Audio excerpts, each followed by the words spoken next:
Hola, muy buenas tardes y bienvenidos a esta segunda transmisión del ciclo de tres conferencias sobre arquitectura prehispánica. Muchísimas gracias a todos ustedes por acudir una vez más a este espacio que ha organizado la NAAC y IDC. Muchísimas gracias por seguir la transmisión y muchísimas gracias a quien nos acompaña, quien presenta estas conferencias valiosísimas e informativas, el doctor Alejandro Villalobos, que a quien tenemos aquí presente y a quien voy a hacer una breve presentación. Por si acaso no pudieran revisar la primera transmisión, recuerden que también se encuentran en nuestros archivos de videos en la misma página. Alejandro Villalobos, arqueólogo por la ENA, arquitecto, maestro en restauración de monumentos y doctor en arquitectura mesoamericana por la UNAM, especialista en conservación de piedra arqueológica por el Getty Conservation Institute y el ICROM de la UNESCO, Premio Eduardo Torroja en Madrid y la distinción Universidad Nacional. Como vemos, es un currículum sorprendente. Le agradecemos muchísimo que esté aquí para esta segunda conferencia que se titula Constantes de Diseño. Muchísimas gracias y esperemos a esta conferencia. Gracias, gracias Fanny. Estoy aquí conectando con la profesora.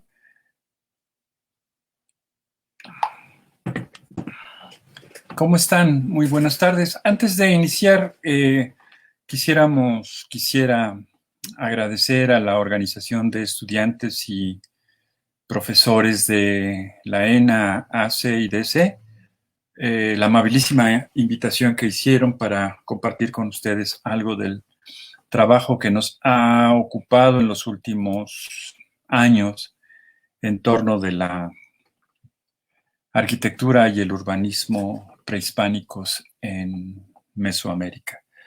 Al hilo de la sesión anterior, vamos a abordar hoy una secuencia de discusiones en torno de lo que hemos identificado y denominado constantes de diseño urbano y arquitectónico. Este concepto, el de constantes, tiene que ver con dos fuentes elementales, dos fuentes básicas, que son, por una parte, de la historia de la arquitectura occidental, a partir de la cual los arquitectos nos formamos en una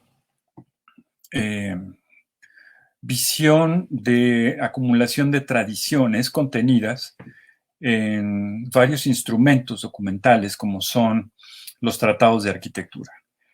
El tratado en arquitectura juega un papel fundamental antes de la instalación en la historia arquitectónica, antes de la instalación de las cátedras de arquitectura en las academias del siglo XVIII. El Tratado de Arquitectura es el conjunto de códigos transcritos por un maestro mayor, por un oficial de la edificación o de la geometría o del diseño o planificación, que transcribe en su lenguaje coloquial el conjunto de normas o preceptos, cánones que considera mínimos necesarios para poder acceder al reconocimiento colectivo como oficial de una determinada actividad u oficio. Estos tratados aparecen desde el siglo I, formalmente de la era cristiana, y son mundialmente conocidos, son muy conocidos, como por ejemplo el Tratado de Vitruvio-Polión, donde no solamente se refieren los cánones clásicos o se refiere a las medidas del ser humano, el conjunto de acciones necesarias para un adecuado proyecto, sino que se delinea con detalle podemos decir, una ética del hacer la arquitectura. A lo largo del tiempo, en la arquitectura occidental, el disponer de estos cánones permitirán una suerte de señalamiento de la buena o de la mala arquitectura. En el mundo occidental, hasta mediados del siglo pasado, Todo esto había migrado en el conjunto de tratados que cuentan centenares de documentos eh, procedentes desde esta época y acumulados por los estudiosos de la historia de la arquitectura. A mediados del siglo pasado, una obra de colección llamada la Summa Artis, que es un catálogo, una enciclopedia de arte hecha por un catalán, que es Pijoan, se suma también al trabajo de un estudioso de la arquitectura española, que llega a nuestra universidad, a nuestras cátedras de historia, a partir de un texto muy importante que dejó huella en la historia de la arquitectura como se impartía en la Facultad actual de Arquitectura de la UNAM, y que son los famosos invariantes castizos en la arquitectura española, en un primer texto, y luego los invariantes castizos en las arquitecturas de Hispanoamérica.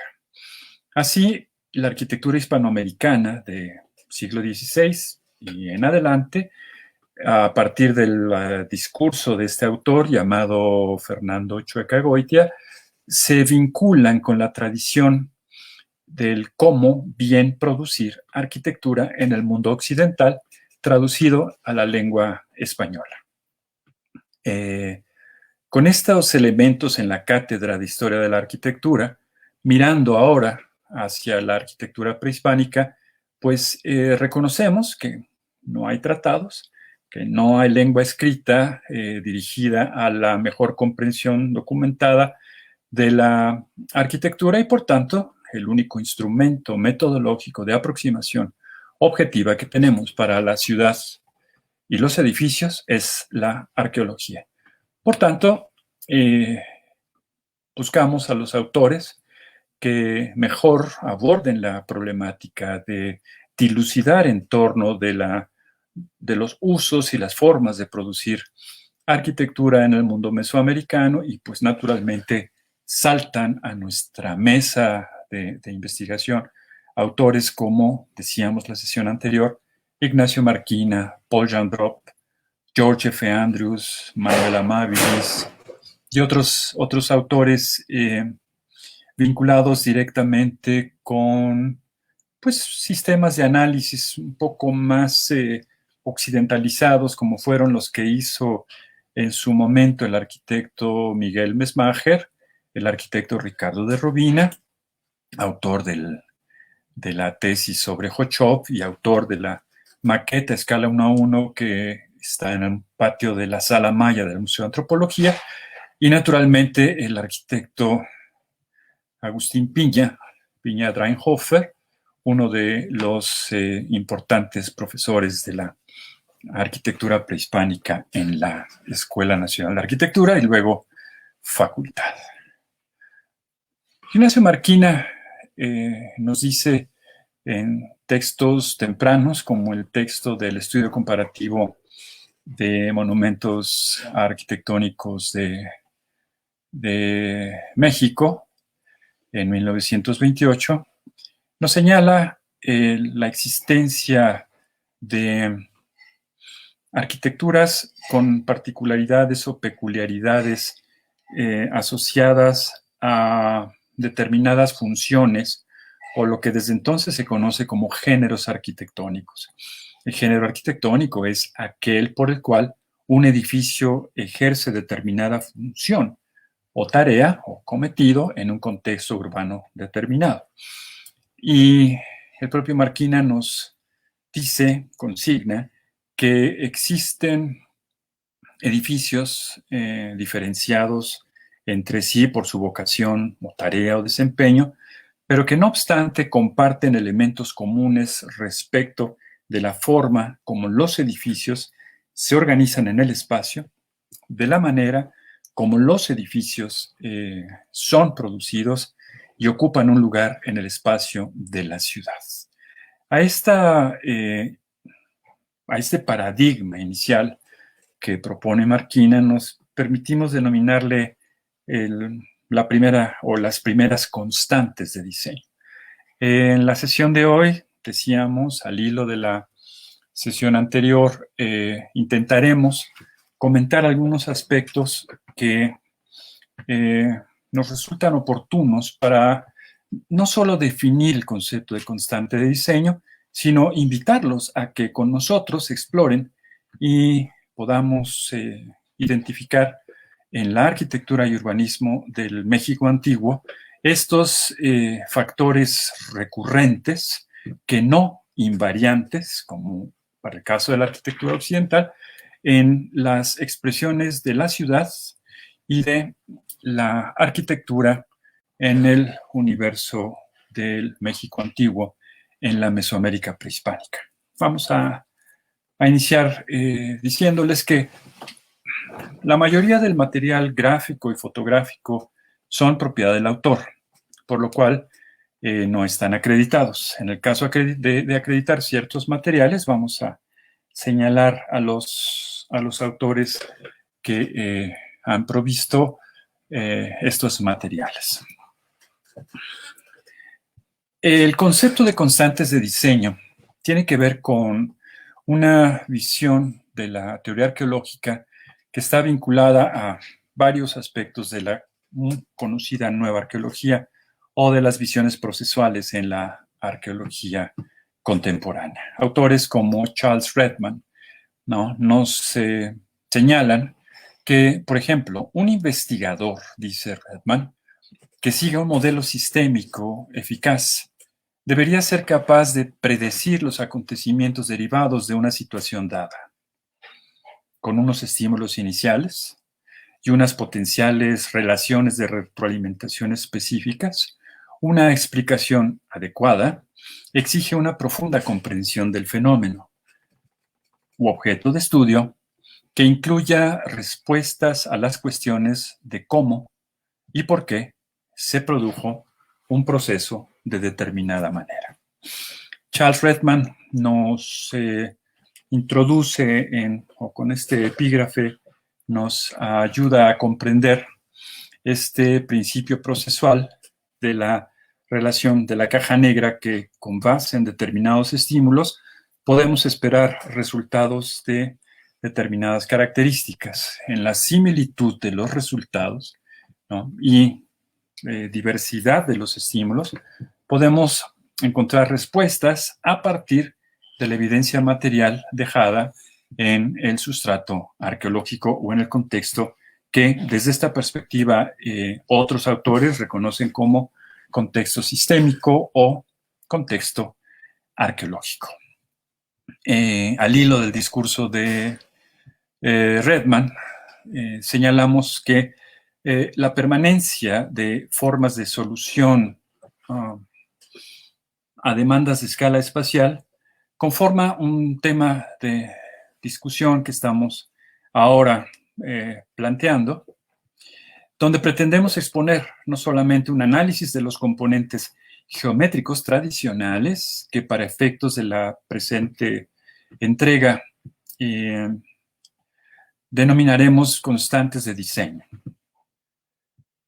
Este trabajo es una suerte de recopilación de notas de clase confrontados con fuentes de publicación reciente de mediados de esta década que termina y que tienen que ver, por supuesto, con la construcción de espacios o terrenos comunes o lo que conocemos como sobreposición de órbitas de disciplinas afines, entre las cuales naturalmente hemos trabajado la de arquitectura y la arqueología. En este discurso, que fue la introducción general de lo que ya veremos luego como una de las intentos de contribución y de construcción de una plataforma terminológica a partir de glosarios de términos urbanos, arquitectónicos y de conservación, el concepto o la idea de las constantes de diseño está vinculada a al menos 3 definiciones que quisiéramos compartir con ustedes. A partir de la sesión anterior, reconocer como noción básica que ciudad y arquitectura conforman un universo finito de hechos materiales, concretos, contenidos por la geografía de los territorios establecidos en los estudios que nos preceden y que instrumentan o facultan la posibilidad de no desvincular este conocimiento resultante o el proceso de generación del conocimiento con respecto de los contextos o entornos donde estos fueron producidos. Ilustrado aquí con algunas imágenes del área maya, podemos igualmente hablar de no solamente estas primeras formas de homologar los resultados de la ciudad y de los edificios, sino ponerlos en la línea del tiempo que nos permitan reconocer que en un determinado asentamiento las acciones colectivas tendientes a la apropiación de los espacios naturales y su conversión a espacio cultural, configuran acciones que reconocemos como aquellas con posibilidades de ser reproducidas en distintos contextos. ¿A qué nos referimos? Constantes en la forma de organización social que nos permitan la transformación del suelo natural, del suelo de la selva, a suelo útil, a suelo para una parcela, a suelo para una siembra o a suelo para la edificación de conjuntos de casas o pequeñas plataformas que permitan, por ejemplo, en zonas como la zona maya, actuar como captores o captadores de agua de lluvia que con determinada inclinación o pendiente puedan retener el agua de lluvia y convertirla en un recurso.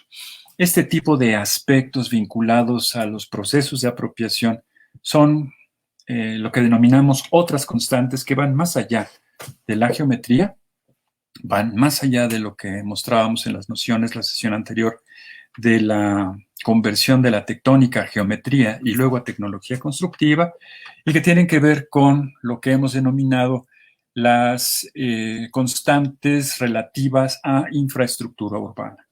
Otra vez, a aquellas que ayudan al grupo humano a los procesos de transformación del suelo natural, en suelo útil. Es decir, a este conjunto de acciones simultáneas o consecutivas que denominamos infraestructura urbana.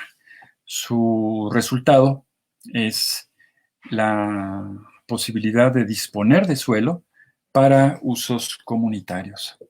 En este suelo, en esta superficie, tiene verificativo el reconocimiento de las tareas o de las características concretas, del sitio donde será emplazado, o bien un conjunto de viviendas como antecedente directo de un asentamiento que bajo determinadas circunstancias podría convertirse en un núcleo urbano o sede de la mayor inversión de trabajo de generaciones enteras de constructores.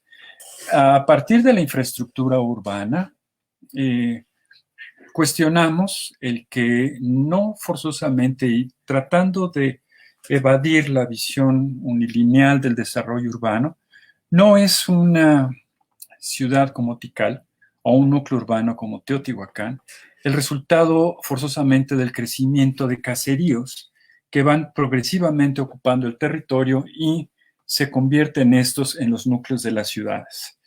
El núcleo de la ciudad es un lugar distinto del caserío. Es un punto convencionalmente acordado por un determinado grupo temprano de una determinada sociedad. Pensemos en el formativo medio, formativo, inicios del formativo superior, es decir, hacia 600, 500 antes de la era cristiana, en donde, como sabemos, en el Valle de Teotihuacán hay grupos de caseríos dispersos, distribuidos aleatoriamente, más bien en función de su cercanía a recursos naturales.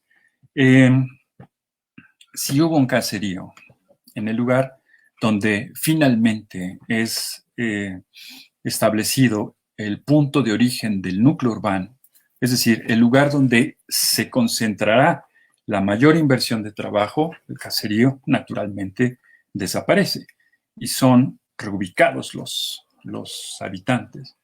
De no ser así, eh, la relación del habitante constructor con respecto del núcleo urbano establece un problema funcional, es decir, la necesaria identificación para el transporte, acarreo, suministro y colocación de materiales que ayuden a las labores de infraestructura, al grupo humano que determine el asentarse en un espacio específico, no puede pasar a través de las casas o a través de los espacios cotidianos. Las casas son lugares en donde los habitantes suelen ocupar el espacio en los momentos de relación con sus consanguíneos. Y el espacio de la colectividad es el espacio o el lugar del esfuerzo colectivo.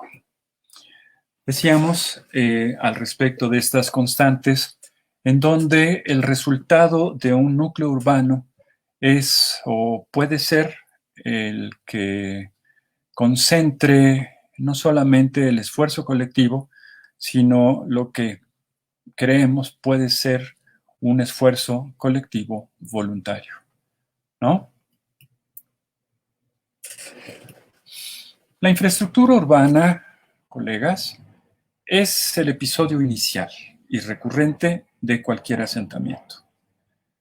En la infraestructura urbana tienen verificativo las primeras experiencias constructivas del grupo y un reconocimiento colectivo de las características y atributos de los materiales con que posteriormente serán resueltos los sistemas constructivos tanto de la arquitectura doméstica como luego de la arquitectura monumental. A través de la infraestructura, el grupo, los constructores o los futuros constructores generan experiencias propias en la interacción con los atributos o características y de los materiales y sus rangos de aplicación. Es decir, se identifican qué materiales son los más aptos para contenciones, para terrazas, para suelos, para terraplenes, para piedraplenes, qué piedra te da maniobrabilidad, qué piedra te da volumen con menor peso, qué piedra te da poco volumen con gran peso, y toda esta serie de atributos que serán grabados, podemos decir, serán identificados y luego constituirán el conjunto de acciones necesarias luego para edificar arquitectura, ¿no? En donde la comunidad ha adquirido la experiencia del conocimiento de los materiales y de sus atributos estructurales. La infraestructura, como este resultado de conversión, del suelo natural a suelo cultural, permanece como conjunto de acciones a lo largo de todo el asentamiento. ¿Por qué decimos esto? Porque el asentamiento y el núcleo constantemente estarán demandando expansión superficial y acciones de apropiación del suelo. Un ejemplo muy interesante, por caso, lo constituye el islote de Tenochtitlan, donde los límites del islote están preestablecidos y no hay más lugar para expandirse que la superficie lacustre. Así se genera la vieja tradición de las chinampas en la periferia del islote, permite no solamente disponer de suelo útil o urbano para vivienda, sino también para parcelas que progresivamente van extendiendo la superficie del islote hasta constituir un auténtico portento de ciudad que naturalmente maravilló la vista de los europeos y que al mismo tiempo la humectación capilar de estas chinampas permitían un gran uso para obtener, decíamos la vez pasada, hasta 3 cosechas al año. La infraestructura, los procesos de apropiación y transformación del suelo son constantes. Y en muchos casos más recientes son vía de legitimación, de ejercicio del poder de gobiernos locales que sustentan en la infraestructura una suerte de acción de utilidad pública y de beneficio de la comunidad. En los trabajos de infraestructura, decíamos, no solo se cimenta físicamente el asentamiento, sino que, también decíamos hace un momento, se inaugura la tradición constructora del grupo.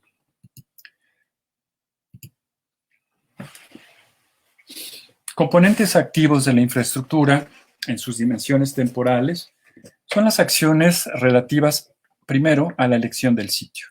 Es decir, el punto de una gráfica, el punto 0,0, origen de una gráfica cartesiana que vamos a mostrar muy brevemente para intentar entender cuál es este proceso progresivo que a lo largo del tiempo va adquiriendo mayor y mayor complejidad hasta llegar a generar satisfactores de escala colectiva, como son los edificios o los grandes conjuntos o complejos arquitectónicos, como en el caso, aquí ilustramos uno del preclásico, que es Cuicuilco, y otros que ilustraremos que nos parecen muy gráficos y útiles, como son los del área maya, por ejemplo. Decíamos que tempranamente los constructores reconocen los atributos geométricos en la tectónica o en el paisaje, ¿no? Entablando puentes conceptuales con los resultados geométricos consecuentes en la arquitectura. La forma y envolvente geométrica troncocónica del basamento de Cuicuilco creemos que puede eventualmente estar vinculado con la expresión del paisaje a partir de los conos truncados o estructuras cineríticas de la formación Chichinautzin.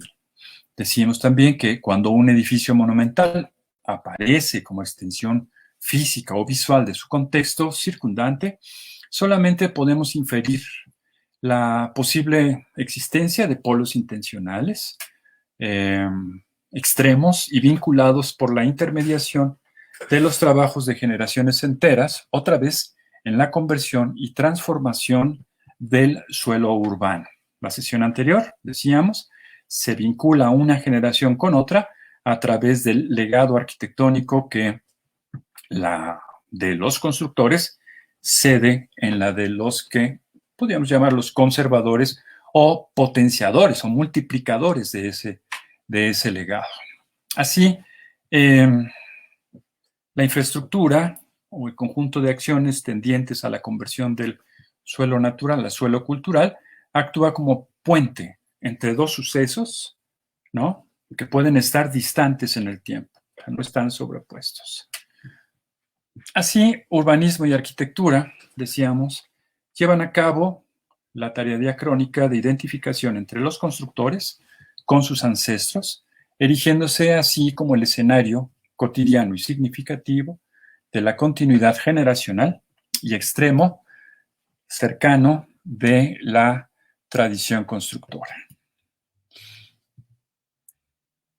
Las condiciones específicas de un terreno y un sitio como condicionante, por ejemplo, de la elección de posición estratégica frente a lo que signifique un referente significativo y la naciente experiencia en la utilización de materiales pétreos a gran escala, pone a prueba las características no solo de los materiales seleccionados, es decir, no solamente en si voy a usar tezontle o espuma volcánica para proveer otra vez volumen con bajo peso, o tepetate, que son estos bloques de suelo compacto sedimentado para nivelar los rellenos que pueda yo hacer con determinado tipo de piedra.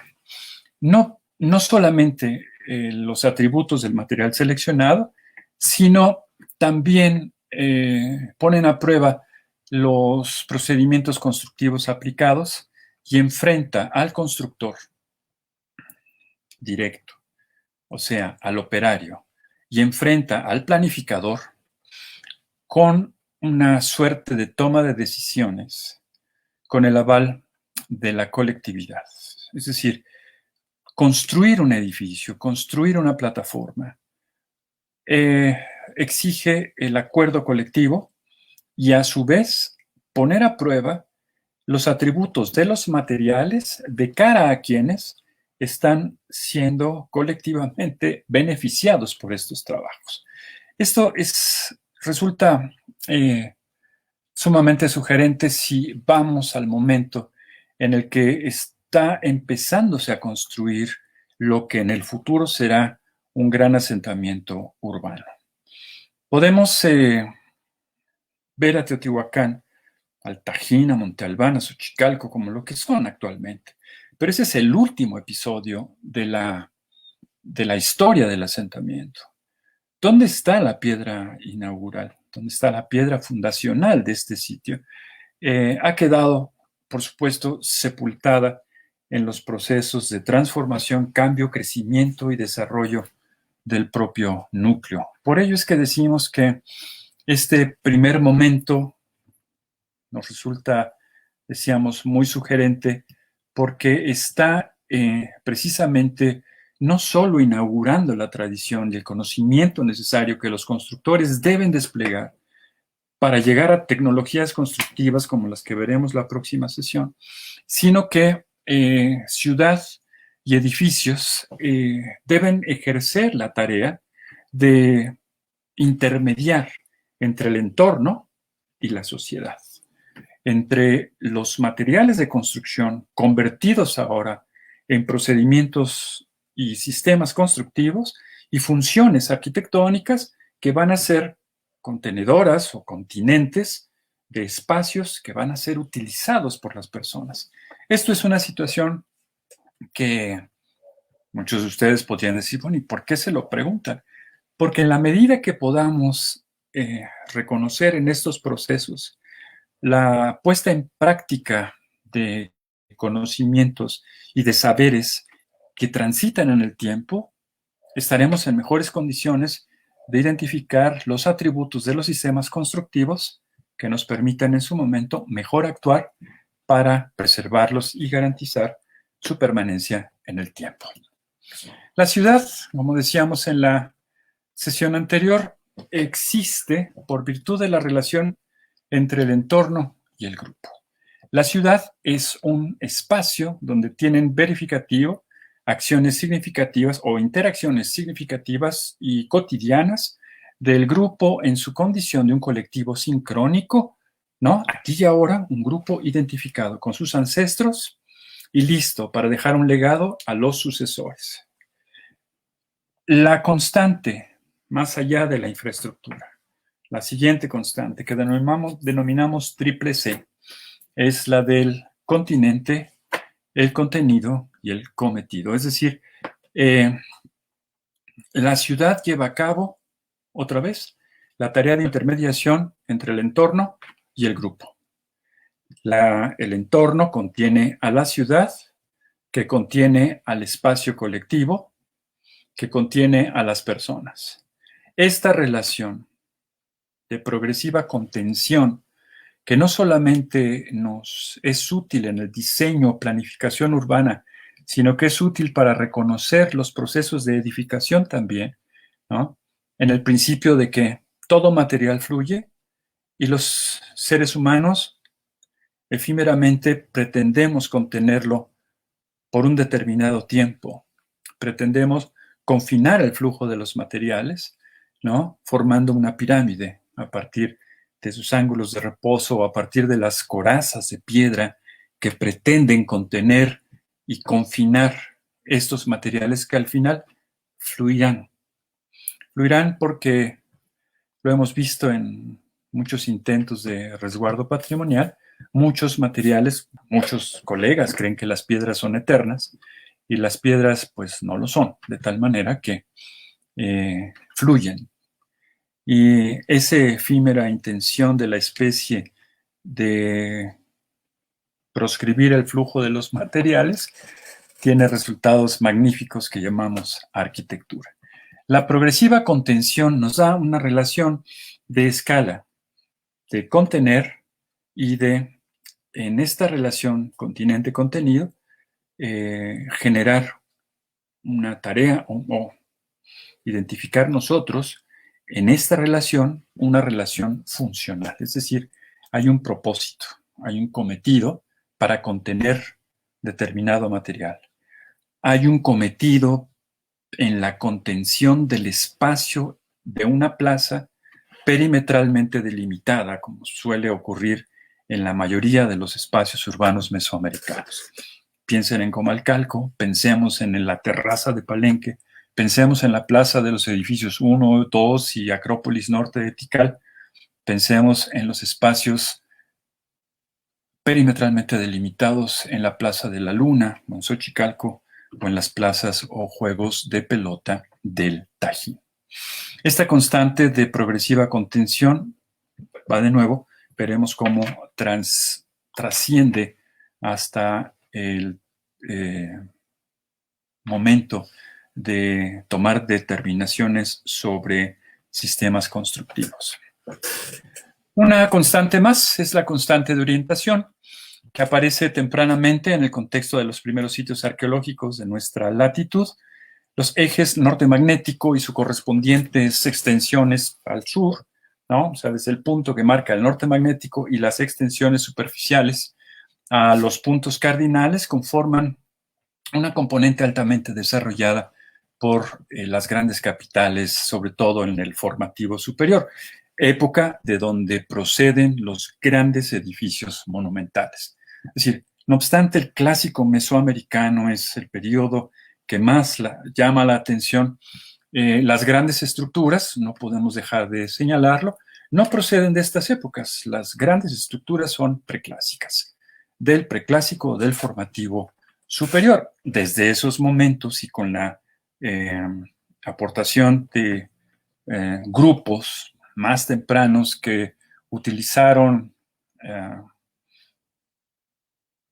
objetos o artefactos parecidos a la brújula, fueron capaces de orientar sus núcleos urbanos al norte magnético, de tal manera que este atributo, esta constante de diseño, la constante de orientación, está referida a lo que conocemos en geometría o en arquitectura como planos de proyección, es decir, ejes, líneas rectas que no existen en la naturaleza y que la especie humana, en esta relación original con el entorno y en aras de obtener un espacio colectivo ordenado, ¿no? Orienta, dirige a una posición en el horizonte, a una posición en el firmamento que a su vez le instrumenta a generar con ello un principio de ordenamiento, ya veremos, que puede ser ortogonal o bien que puede estar vinculado a la elemental contención de espacios en sentido longitudinal, ¿no? La línea recta es una invención de la especie humana puesta sobre el territorio. No es un objeto que aparezca en la naturaleza cotidianamente. En este momento, vamos hacia el final de la introducción, la orientación al norte magnético o el sistema coordenado de orientaciones produce otra constante que denominamos constante de axialidad o de uso de ejes o sistemas ortogonales o reticulares u oblicuos de relación con el suelo que permita la planificación, que no es más que la previsión de una determinada superficie para la futura existencia de un determinado edificio. Pudiera parecer de perogrullo, pero generar este proceso de extensión a partir de la previsión de los suelos que serán ocupados por las estructuras exige ya en el tiempo una sociedad con una respuesta de organización social clara, precisa, en un contexto de una sociedad compleja, es decir, de un momento en el que un constructor puede estar dedicándose a esto tiempo completo y no a la labor de siembra o de agricultura que en arqueología la tenemos metida en la médula como base de la economía de los pueblos mesoamericanos. Sabemos, en las fuentes se refiere que hay constructores de tiempo completo. Sabemos que existen personajes que no se dedican a sembrar y comen, que nos hablan pues de esta estratificación social o esta diversificación en las tareas sociales. Así que pensar la ciudad, construir edificios, debió exigir de la sociedad la existencia de un segmento perfectamente acotado que pudo no haberse dedicado específicamente a labores de sustentación o producción alimentaria, ¿no? Respecto de estos ejes, decimos, esta línea recta no existente en la naturaleza, inventada con usos de planificación por los seres humanos, por los grupos humanos, no solamente permite la unión geométrica de dos puntos en el espacio, sino que esta línea recta extendida en el suelo es un eje, pero elevada en la tercera dimensión es un plano. Lo vamos a ver en alguno de los croquis que aquí presentamos. Hacia el final, a través de la introducción, el concepto de valor objetivo está referido, decíamos la sesión anterior, a la producción sincrónica de los espacios culturales, es decir, a esa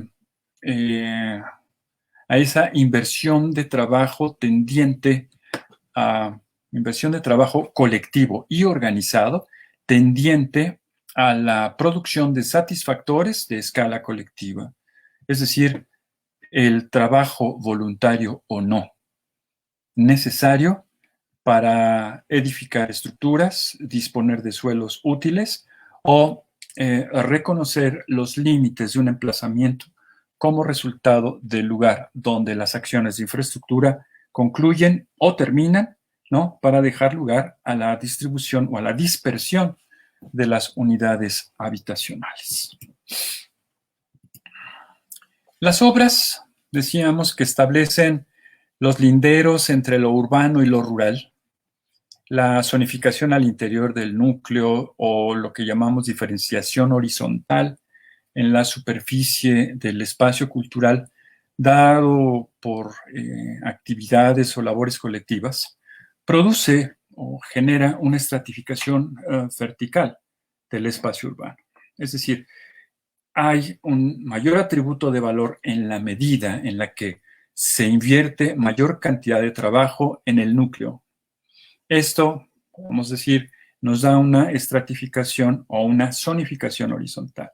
En la medida que esta inversión de trabajo va produciendo o incrementando o generando nuevas edificaciones, en ese núcleo empieza a aparecer una estratificación, ¿no? Vertical, en el sentido de quienes se reservan la cercanía o quienes se reservan el habitar en la cercanía de los núcleos urbanos serán los denominados grupos de poder.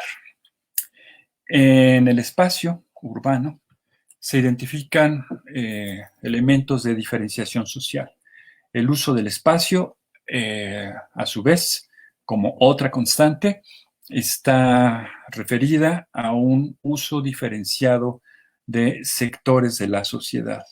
No todo el mundo que está fuera de una plaza puede acceder a ella, ni todo el mundo que está dentro de una plaza puede ascender al edificio, ni todo el mundo que puede ascender al edificio puede ocupar el espacio interior de una estructura de menor dimensiones que quede en la parte superior de un basamento.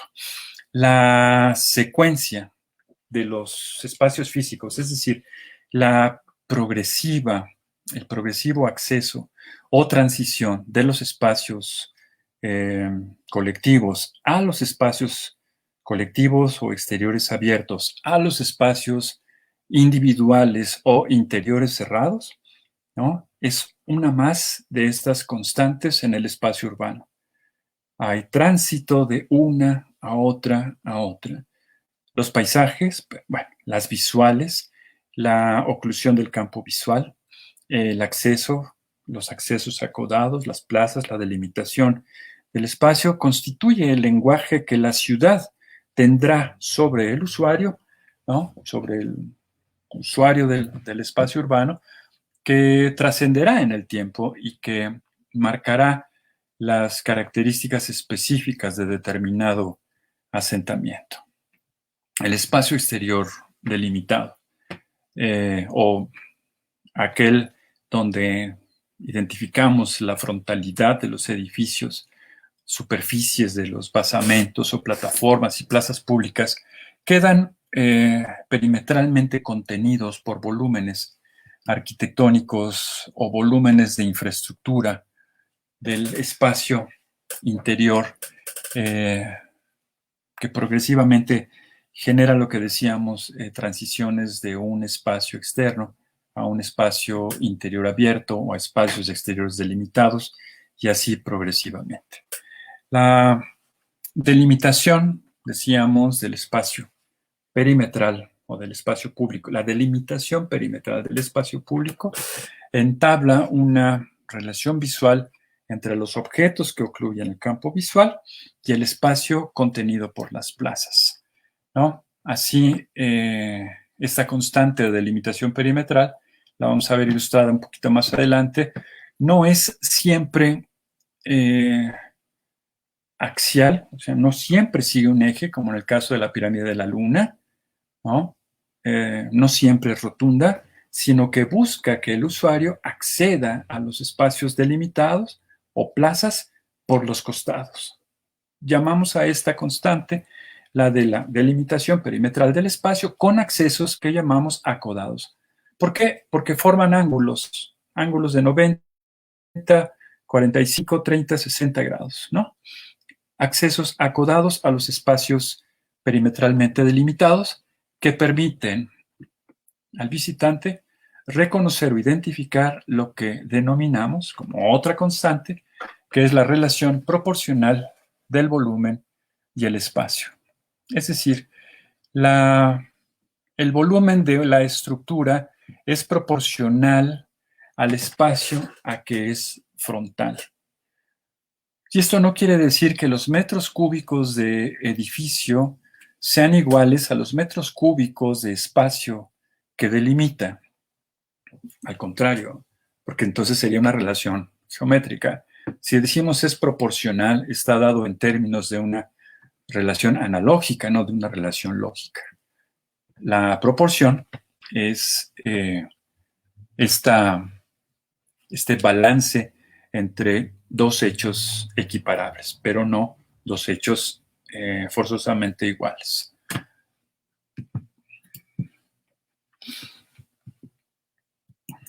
En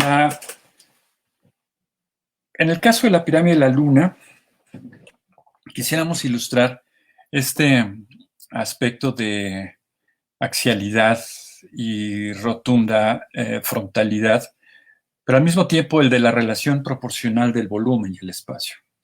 Si la pirámide de la Luna fuera 10 metros más alta el efecto de la relación geométrica con sus componentes perimetrales se vería sustancialmente modificada.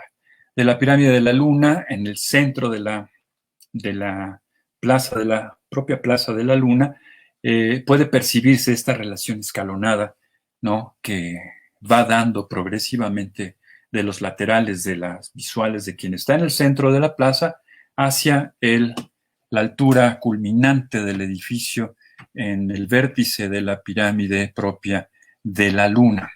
Esto, ustedes podemos decir, bueno, la pirámide de la Luna es el resultado de un proceso de sobreposiciones.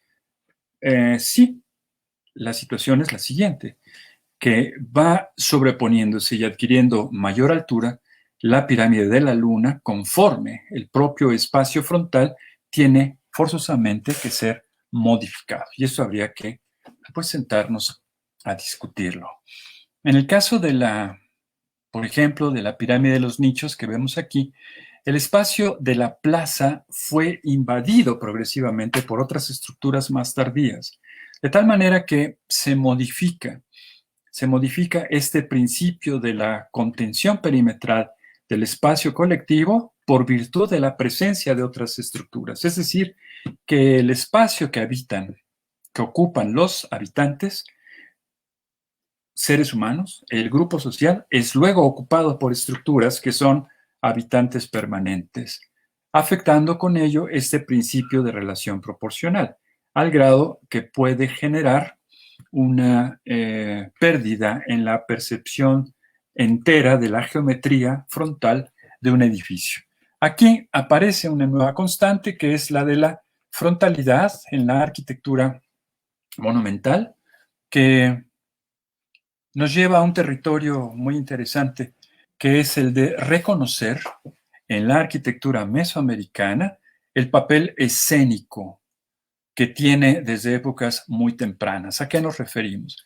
El papel escénico está vinculado con el principio no solo de axialidad, sino de isóptica e isoacústica, que nos hace reconocer que en el punto más alto del edificio o en un punto intermedio del edificio, desde la plaza, convierte a quien se encuentre en ese lugar en un punto visual isóptico, es decir, que todos quienes en la plaza están lo puedan ver, e isoacústico, que todos quienes están en la plaza lo puedan escuchar, al grado que la acústica mesoamericana hoy, ¿no?, es uno de los aspectos que no ha sido trabajado. Hay quienes prefieren darle aplausos a las escaleras diciendo que suena a un quetzal, ¿no?, en lugar de hacer lecturas y registros, ¿no?, de cuál podía ser la relación isoacústica o isóptica que tienen estas estructuras. Axialidad, frontalidad, isoacústica e isóptica convierten a estas estructuras en los auténticos protagonistas del escenario o del espacio urbano mesoamericano, con un entorno ahora urbano, con una relación con el entorno natural, producto, sin duda, del trabajo colectivo por décadas o siglos, acumulados en la conversión del suelo a suelo útil o en la preservación de los componentes de un núcleo urbano que, como espacio cotidiano y significativo de la sociedad, trasciende en el tiempo. Lo cuantitativo y lo cualitativo lo vamos a ilustrar con más detalle más adelante. Es la mayor o menor inversión de trabajo especializado en las tareas de producción de espacios públicos o de espacios habitables. Ya nos referimos también aquí a los palacios, como estos lugares de arquitectura monumental que los estratos de gobierno, los estratos de quienes detentan el poder,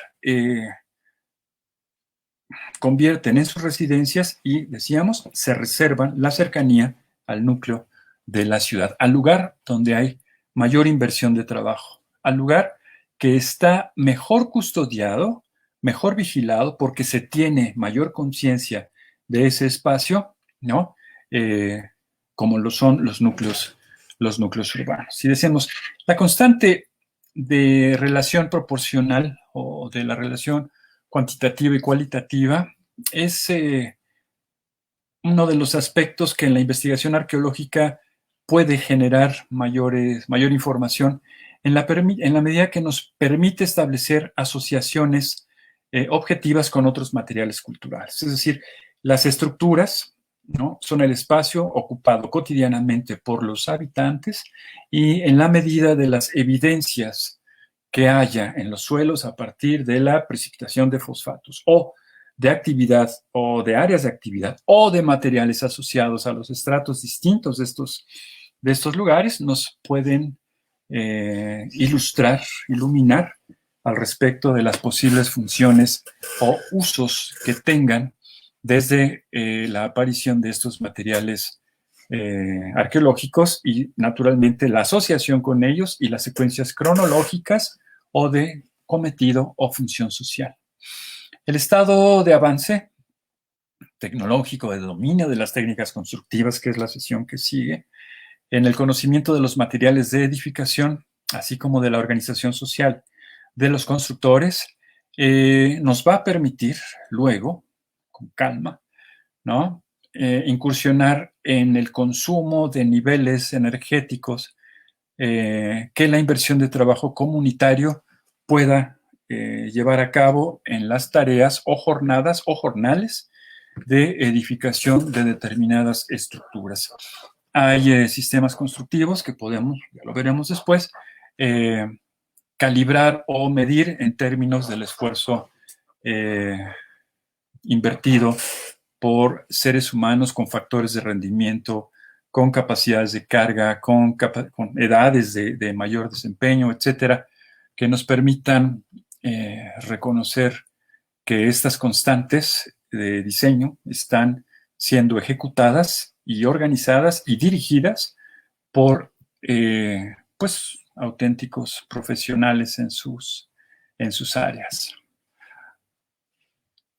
Pensar en que la arquitectura prehispánica está hecha por especialistas de tiempo completo nos lleva al territorio de una última constante de este primer momento, que es la que llamamos constante o principio de confiabilidad.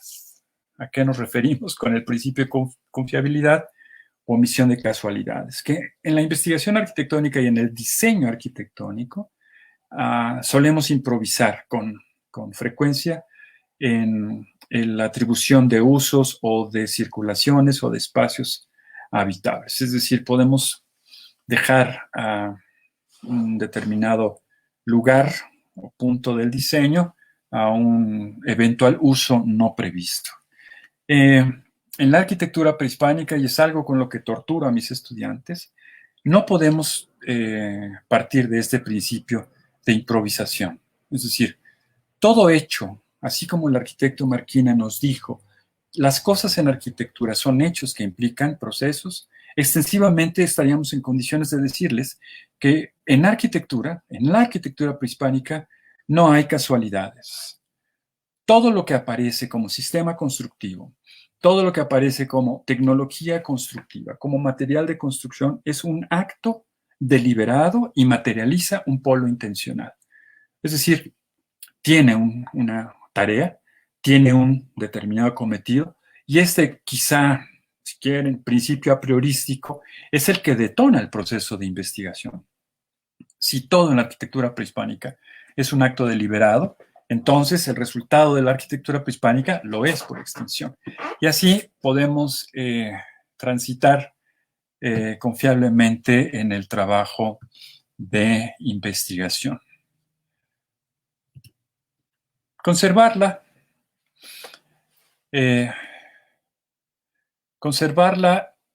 es la tarea que consecuentemente debemos asumir como garantes de la permanencia de los objetos en el entorno. Es decir, esta identificación de constantes es apenas un primer paso en la posterior tarea de reconocimiento y conocimiento de los materiales y procedimientos constructivos que nos faculte con mayor medida a la conservación del patrimonio cultural arqueológico inmueble. Aquí las fuentes de las figuras. Nos vamos rápidamente a este cuadro. No intenten leerlo, es un objeto de tortura que uso en mis clases, en donde ustedes, si ven la flecha, pueden identificar en esta gráfica de tiempo y complejidad el punto 0,0 de selección del sitio.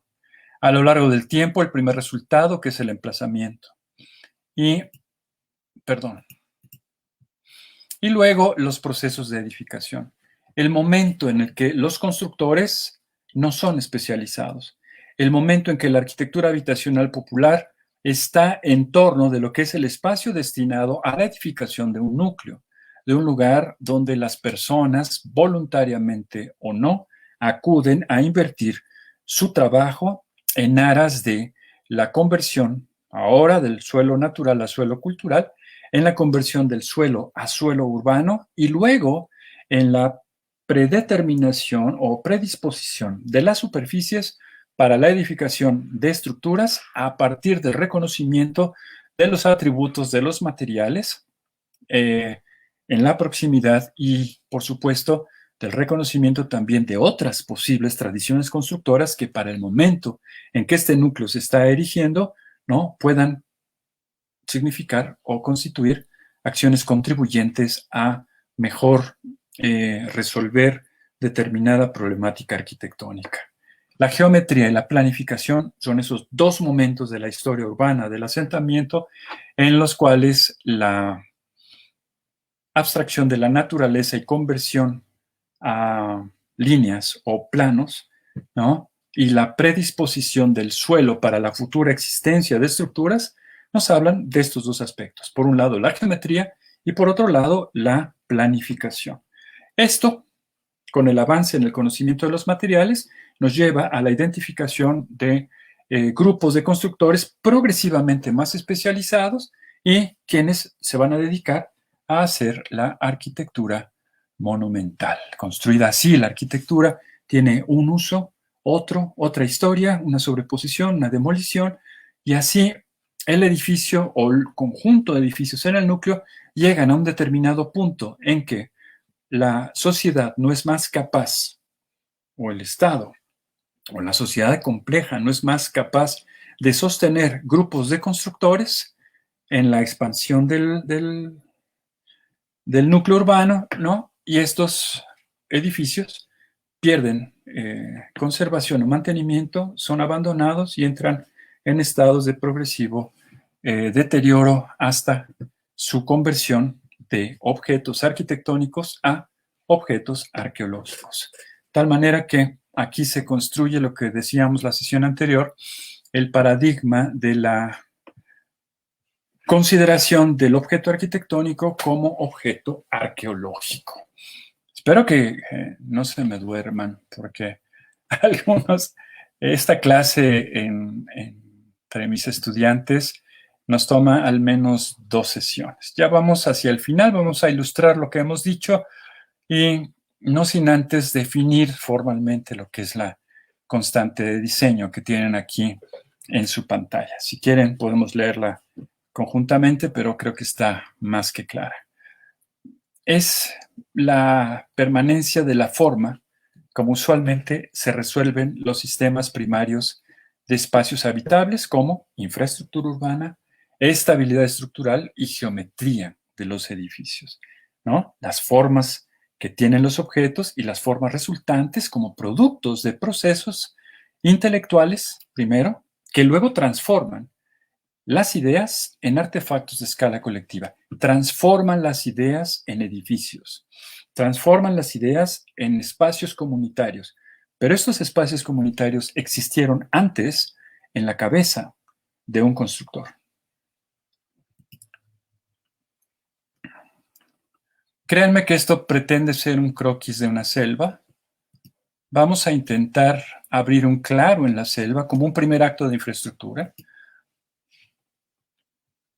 Proceder a la acumulación de materiales, decíamos, el primer material de construcción es el suelo.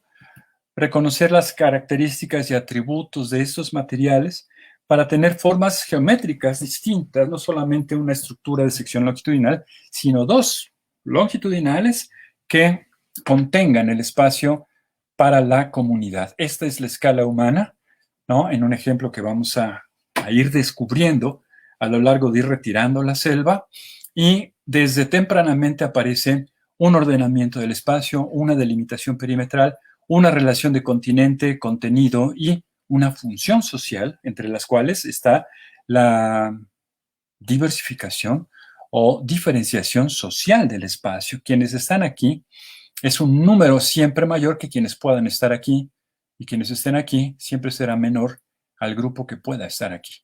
Esto nos habla de esta secuencia estratificada del espacio colectivo, la disposición y extensión que nos permita disponer no solamente ahora de objetos dialogantes entre sí o afrontados por sus ejes, ¿no?, sino de la edificación y disposición del suelo ahora artificial a partir de plataformas que sirven como desplantes a estructuras que irán progresivamente apareciendo. Este es el caso de la secuencia en el tiempo del resultado que es convención del núcleo urbano en la venta en el estado de Tabasco, fechada entre el 800 y el 600 antes de la era cristiana. Aquí la extensión nos lleva a la identificación de objetos como la Acrópolis Stirlings a su lado derecho, una y otra estructura que extensivamente a la labor que llevaron a cabo las tempranas estructuras longitudinales de la plaza central van progresivamente definiendo nuevas funciones en la medida que se extienden del espacio nuclear. Una estructura con gran altura, pero que no representa una mayor complejidad como tecnología constructiva más allá de la acumulación del material que nos lleve a la construcción de un objeto con características de estabilidad estructural a partir de su ángulo de reposo, es decir, el material que acumulado luego fue compactado y nos da esa forma resultante, empieza a dialogar y entabla esta que llamamos relación proporcional de lo cuantitativo y lo cualitativo en la medida que esta es una estructura grande con una tecnología constructiva no muy compleja, y en el otro extremo aparece aparentemente de forma más tardía, ¿no?, en el grupo norte, no solamente el estacado de cilindros de basalto traídos de varios kilómetros de distancia, sino una estructura que dispone de algunos componentes de piedra y no solamente de materiales de construcción a partir de tierras compactas o de suelo o lodos compactados con agua. Así es como reconocemos o podemos plantear que en una secuencia lineal de progresiva apropiación y producción y oclusión del espacio, el espacio colectivo adquiere funciones o tareas no solamente de progresiva contención de espacios progresivamente más especializados o diferenciados socialmente, sino que reconocemos en sus características principios lineales de orientación, de ordenamiento, de líneas paralelas, de tareas próximas entre sí, de relaciones lineales. Fíjense bien, no forzosamente el eje del edificio pasa por el centro geométrico de este edificio. Y un ejemplo muy claro lo tenemos en Monte Albán, donde la escalinata de la plataforma norte, su centro geométrico no coincide con el centro geométrico del grupo central. Al contrario, coincide con el costado o alineamiento del grupo central, ¿no? Y el eje de diseño del grupo central va hacia sí mismo y a hacer coincidir el eje de la plataforma sur en el otro extremo de la plaza. No siempre los ejes parten a los edificios en dos como si fuera una naranja. No son simétricos, pero no son dimétricos. Es decir, la simetría reflejante o dimetría es esta que parte en dos, un objeto teniendo dos mitades prácticamente idénticas. Esto suele ocurrir en los en los edificios en todo el planeta, y en el caso de la Mesoamérica prehispánica veremos que en muchos de ellos esta dimetría no siempre cumple este principio geométrico elemental, ¿no? Si no, el diseño del Palacio del Gobernador en Uxmal sería distinto a lo que vemos en la actualidad. Esto y sus posibilidades de transversalidad u ortogonalidad que permiten la identificación de relaciones y proporciones del espacio dentro de la construcción de este colectivo apropiado y apropiable contenido por el núcleo urbano, constituye uno de los temas, por supuesto, que tenemos todavía por discutir por largo tiempo.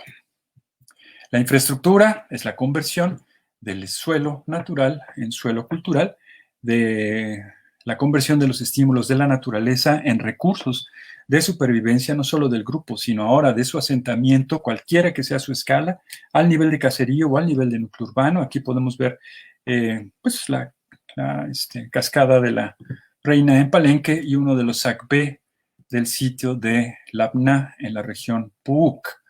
Los ejes de simetría son líneas en el suelo, pero en el momento en que los edificios se elevan, el eje de simetría deja de ser una línea en el suelo para convertirse auténticamente en planos, planos que cortan las estructuras, pueden ser en sus ejes, en sus costados, en sus alineamientos, etcétera, etcétera.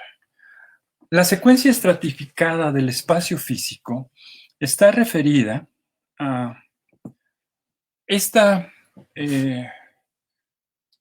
diferenciación entre el espacio de la ciudad delimitado por estructuras y aquel que se encuentra más allá de las fronteras del núcleo urbano.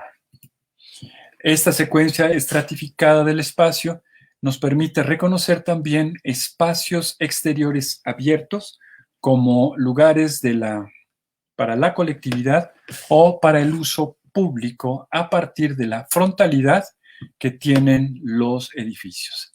El espacio exterior delimitado es el espacio de las plazas públicas, del espacio colectivo. El espacio interior transicional es aquel a través del cual una función urbana o arquitectónica cambia respecto de lo que está ocurriendo en el interior y en el exterior. Este concepto del interior y exterior, del adentro y el afuera, como puede ocurrir con una depresión en el suelo, que puede ocurrir con un referente elevado del suelo, y así sucesivamente, es una de las convenciones ancestrales en la definición arquitectónica y que no está distante de lo que ocurre en la arquitectura mesoamericana. Por ejemplo, en la secuencia estratificada del espacio, que decíamos, es la serie de transiciones entre lo exterior abierto y lo interior cerrado, hay esta serie de posibilidades. Lo que llamamos, por ejemplo, espacio interior abierto participativo es una crujía. Espacio interior abierto delimitado es un patio interior. ¿No? Espacio interior abierto delimitado es algo como lo que vemos en Palenque, en el patio llamado de los esclavos, que deja la casa A, C y B, A, B y C. O el espacio interior cerrado. Entre el espacio exterior abierto, natural, y el espacio interior cerrado, cultural, hay una secuencia hemos identificado hasta 11 distintas formas de transitar en el espacio urbano mesoamericano. Los accesos acodados son aquellos que no muestran rotundamente el discurso frontal de un edificio, como ocurre con la pirámide de la Luna, sino que dejan al usuario que descubra la monumentalidad de los edificios. Esto abona, digamos, a este concepto escénico que tiene como un atributo más la arquitectura mesoamericana en lo general y maya en lo particular. La relación proporcional de volumen y espacio está referida a esta, decíamos, contención de los campos visuales, ¿no? No a la igualdad de metros cúbicos. La frontalidad, le digo a mis alumnos, hay lienzos anversos y reversos o cara y nuca. En los edificios mayas tenemos que la frontalidad es al espacio exterior delimitado por los propios edificios. En una, decíamos la sesión anterior, en una percepción de la Plaza de la Luna, estamos en realidad en una asamblea de estructuras. ¿Por qué? Porque todas dan el frente. ¿El frente a dónde? El frente a donde tú estás. La relación entre lo cuantitativo y lo cualitativo se presenta recurrentemente en el mundo mesoamericano a partir de estructuras de gran formato con tecnologías constructivas que no tienen variaciones muy importantes, lo que nos hace suponer que la mano de obra necesaria para su edificación no tuvo que ser forzosamente especializada. Pero luego aparecen estructuras de menores dimensiones, pero cuya implicación tecnológica nos hace pensar en constructores de tiempo completo con un conocimiento no solamente del labrado de la piedra, sino de la estabilidad estructural y permanencia de las estructuras o de los edificios que nos sugieren constructores de tiempo completo, altamente especializados.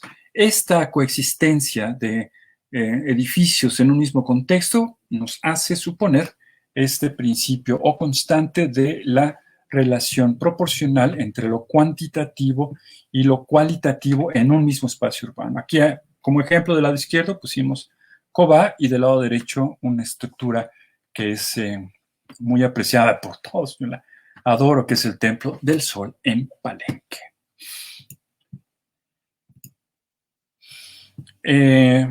Las plataformas de desplante son una de las constantes de diseño en la arquitectura maya. Los vanos en número non, que nos hablan de este principio homocéntrico, protagónico, egolátrico, egocéntrico de la arquitectura maya, con este otro aspecto isóptico isoacústico que acentúa el factor escénico en esta arquitectura. Las cresterías, que a reserva de que lo discutamos más adelante, pueden tener no solamente las tareas o función de elevar a la estructura en su altura total, en aras o búsqueda de monumentalidad, sino pueden igualmente estar vinculadas con um, el clima o el acondicionamiento de temperaturas por virtud de la tarea que tiene de enfriarse con la presencia de viento y transmitir esa temperatura hacia la parte baja, que es del espacio interior, la parte alta. Eso ya algún día también lo vamos a discutir. El binomio plaza, pirámide, frontalidad, axialidad. En esta fotografía desde el edificio 2 de Tikal, pues podemos hablar de varias constantes de diseño que están allí jugando un papel importantísimo en la expresión formal y frontal del eje de simetría y diseño básico del edificio 1 de Tikal. Rápidamente, ya va a acabar esto. Vamos a la zona de Oaxaca. Hay una constante que quise poner ahora, abusando de su tiempo, que es una constante de transfiguración del volumen y del vacío, del lleno y del vacío, del volumen y del espacio. En el mundo mesoamericano, el volumen, que es, todos sabemos que es cuando acumulamos tierra, es un volumen, pero tiene que ver con la tierra que estamos extrayendo del suelo. O sea, quitar del suelo para hacer un volumen es un principio de compensación. Lo hacemos en las carreteras. Cuando construimos carreteras, hablamos del terraceo por compensación. Si lo haces mal, pasa lo que pasa en la carretera de Oaxaca. Este principio de transfiguración lo planteé desde la tesis doctoral de hace mucho y quiero hoy someterla a su amabilísima consideración. Vamos a Monte Albán. Esta es una imagen de dominio público, los créditos al quien corresponda, y este es el edificio H en Monte Albán cuando tenía puerta aquí, que ya no la tiene, para evitar, pues por supuesto, las aglomeraciones de personas que van a hacer rituales a los sitios arqueológicos. Una foto de Tarek, mi hijo, y una imagen de la Plaza Mayor de Monte Albán en la pluma de mi maestro, amigo, colega Mayolo Ramírez. El eje de diseño de la plataforma norte es el alineamiento del grupo central, no coincide con el centro geométrico de la plataforma sur. Y el alineamiento oriente del grupo central da el eje de simetría de la plataforma sur. No siempre están alineados en sus ejes, ¿no? Porque si no, el juego de pelota de Monte Albán tendría que ver con el centro geométrico del edificio O, que está aquí, ¿verdad? Ok, tenemos el juego de pelota de Monte Albán, uno de los más tempranos fuera del área maya. Vamos dentro de Oaxaca a ver este otro segmento que nos dejó aquí don Ignacio Bernal y su equipo de trabajo en Dainzú, en el valle de Tlacolula, donde pueden ver pues la banqueta, el desplante, la rampa, la cancha y la estructura o el gran prisma que pudo haber sido el espacio para los espectadores. La cancha del juego de pelota como dos T unidas por la base que tiene la cancha y lo que denominamos topes cabezales. ¿Se acuerdan? Esta es la tecnología del aparejo mixteco, un aparejo muy eficiente en el trabajo sismo resistente. Este es Yagul. No pierdan de vista el tope cabezal, la cancha y las dos rampas. Esto es un espacio vacío. Es un espacio. Vamos a digitalizarlo. El juego de pelota en Monte Albán, Oaxaca, es la unión de dos T's o con la forma de I latina mayúscula, ¿no? Que está deprimida del suelo hacia la parte, de abajo, deprimido, ¿no? Si este es el espacio vacío y lo rellenamos y lo vertimos, nos da como resultado esta figura. Esta figura es ahora el molde o lleno en volumen, la experiencia tridimensional en volumen de la experiencia tridimensional en el espacio. Un juego de pelota y ahora una estructura que aparece también en Monte Albán, ¿no? Al frente de los edificios M y 4. Lo que es volumen puede ser espacio y puede volver a ser volumen. Y existe una correspondencia en la configuración de los componentes de la geometría que integran esos volúmenes. Que Marcus Winter en los 80s denomina conjunto TPA, o sea, templo, patio, adoratorio, aparece más adelante en la cronología, más allá de la época 3A, en donde sabemos, de acuerdo con datos de Acosta, que estas estructuras se edificaron, ¿no? Lo veremos hacia el epiclásico, después del año 700, en otro sitio. Vean, esta es una foto deliberadamente puesta aquí, es de la familia. Aquí la toma Jorge Acosta para reconocer que estos tableros en escapulario que puso algún otro arqueólogo, que no voy a decir quién fue, sean modificados por las molduras que fueron encontradas en las excavaciones del adoratorio frontal del grupo M contiguo al grupo de los danzantes en la plataforma en la plaza superior de Monte Albán. Este es el edificio 4 con su meridiana en el sector occidental de la ciudad y su adoratorio frontal, que sería, diríamos aquí, la versión volumétrica de un juego de pelota en su versión deprimida o en vacío bajo la superficie. Ahí están los créditos de los autores y del muro de mi alumna Claudia. Ahora el templo, el patio, el adoratorio, con un eje continuo al juego de pelota en el sitio arqueológico de Cantona.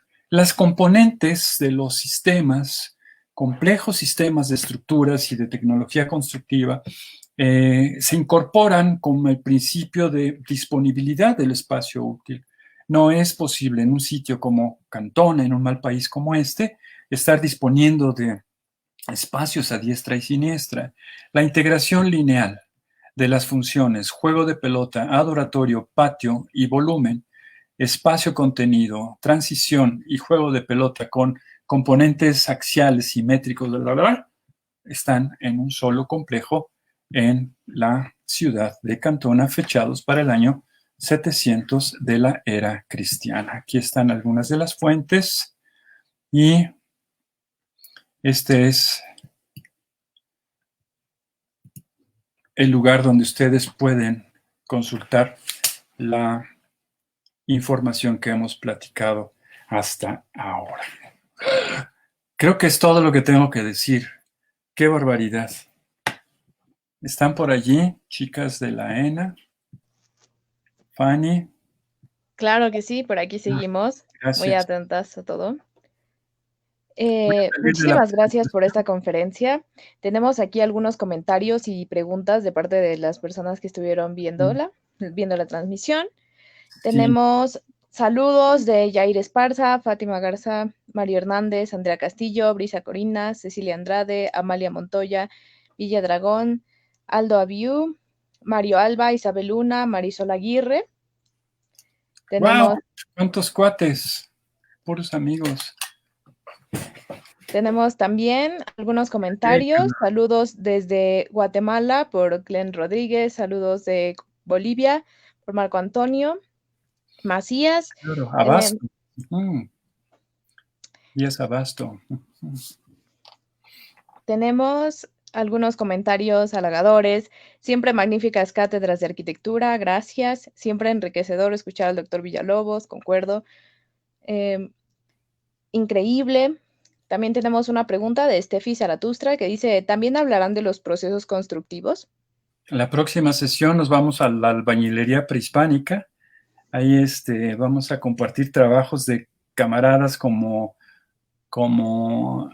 mi amigo Máximo Stefani, que ya adelantamos algo de las imágenes computarizadas para reproducir el sistema constructivo de edificios toltecas, y los trabajos que estoy por presentar en la reunión de mayas en el INA sobre los 4 momentos que a mí me resultan más significativos en el proceso de edificación de las bóvedas mayas en las tierras bajas. ¿No? Eso sí, vamos a verlo la próxima sesión, claro. Claro que sí. Muchísimas gracias por esta conferencia maravillosa. Finalmente encontramos como, bueno, nuevos conocimientos, también nuevas formas de aproximarnos a estos monumentos que tenemos aquí y siempre podemos irlos a visitar. Sin embargo, el tener cómo nombrarlos, el entenderlos de manera diferente es muy valioso. Muchísimas gracias también a todas las personas que están viendo esta transmisión, que acudieron a esta segunda conferencia de un ciclo de 3. La primera fue la semana pasada, sin embargo pueden verla dentro de los videos de la página, se quedan guardados también en esta ocasión. No se pierdan la próxima sesión para la tercera y última conferencia que trata sobre tecnología constructiva. Muchísimas gracias por su constancia, muchísimas gracias por ver la página de la NAC, seguimos compartiendo enlaces. Que tengan muy buena tarde. Muchísimas gracias, doctor Villalobos.